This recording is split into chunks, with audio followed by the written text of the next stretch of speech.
নমস্কাৰ বন্ধু বান্ধৱীসকল, আপোনালোকক আজিৰ ভিডিঅ'লৈ স্বাগতম জনাইছোঁ।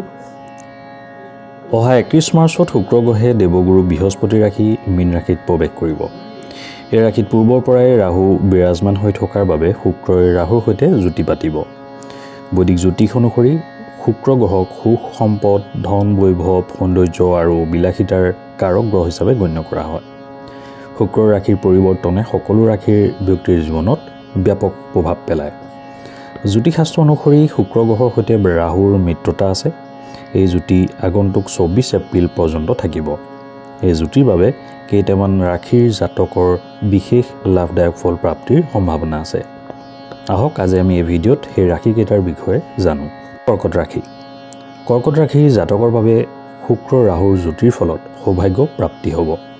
চাকৰি কৰি থকা জাতকসকলে নতুন কৰ্মৰ সন্ধান পাব পাৰে আৰু বেতনো বৃদ্ধি হ'ব পাৰে। ব্যৱসায়ত উন্নতিৰ যোগ আছে। আকস্মিক ধন লাভ হ'ব পাৰে। স্থবিৰ হৈ থকা যিকোনো কাম সম্পূৰ্ণ হ'ব পাৰে। সিংহ ৰাশি।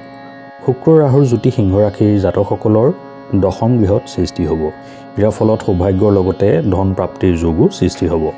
আৰ্থিক স্থিতিৰ উন্নতি হ'ব। বৈবাহিক জীৱন সুখৰ হ'ব। ব্যৱসায় আৰু কাৰ্যক্ষেত্ৰত উন্নতি লাভ কৰিব।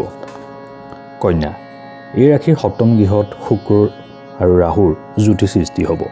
ইয়াৰ ফলত এই ৰাশিৰ জাতক জাতিকাই বন্ধু বান্ধৱ তথা সহযোগীৰ সহযোগিতা লাভ কৰিব।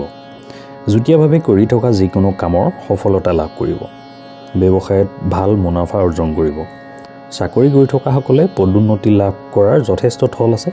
স্বাস্থ্য আপোনাৰ ভালেই থাকিব। কুম্ভ। এই ৰাশিৰ জাতক জাতিকাৰ বাবে শুক্ৰ ৰাহুৰ জ্যোতি আটাইতকৈ শুভ প্ৰমাণিত হ'ব পাৰে। এই জ্যোতি আপোনাৰ ধন ভাৱত সৃষ্টি হোৱাৰ বাবে যিকোনো উৎসৰ পৰা ধন লাভ হ'ব পাৰে। চাকৰি কৰি থকাসকলৰ পদোন্নতিৰ লগতে বেতন বৃদ্ধিৰ যথেষ্ট সম্ভাৱনা আছে।